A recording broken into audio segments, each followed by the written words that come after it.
Samantala, narito naman po iba pang mga balita. Walang tigil sa pag-iyak si Aling Dailin Abobas matapos ang kalunos-lunos na sinapit ng kanyang anak.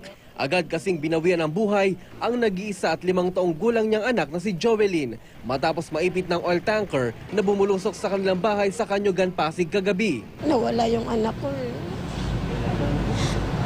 Sobra po, sobra. Kung pwede pala sumama, sasama na ako. Nag-isa na po? Opo. Napabili lang yan ng gustong-gusto niya yung tablet. Binila namin kasi yun ang hinihingi niya. Hindi pa nga siya nagsawa, kinuha na siya. Nilalaro daw ng bata ang bagong biling tablet sa harap ng kanilang bahay nang maganap ang aksidente.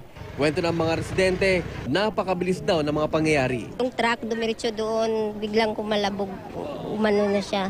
Tapos yung bata nakita ko, binuhat na ng nanay, nakakarga na, nakagano na siya. Ano na daw po wala na, patay na daw. Magde-deliver sana ng gasolina yung truck na yon na bigla na lamang daw bumulusok ito papunta nga dito sa harap ng bahay na ito. May mga tao na nakatayo rito at natamaan nga sila pero ang pinakanapuruhan ay ang isang 5 taong gulang na batang babae na agad na binawian ng buhay.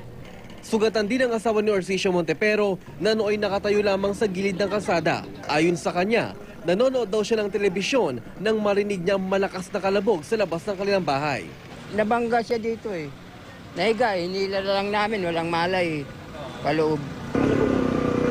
Yan truck.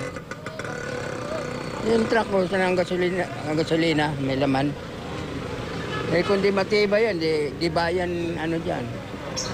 Agad isinugod sa Rizal Medical Center sa Pasig ang asawa nito at isa pang lalaki na nagtamo ng grabing sugat sa binti at paa.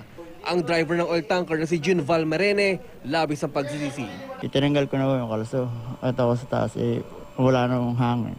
Ayun nga nagdiretso, naglusong. Habulin sana lagyan ko kalso, hindi na po kinaya ng frame talaga. Natumbok po. Humingi po ako ng patawad, pasensya, lahat po. Pero maunawaan po nila ako dahil hindi ko na ma-intention yung pangyayari. Kapatawad po. Naharap si Marena sa reklamong reckless imprudence resulting in homicide and multiple serious physical injury. Haji Rieta, GMA News.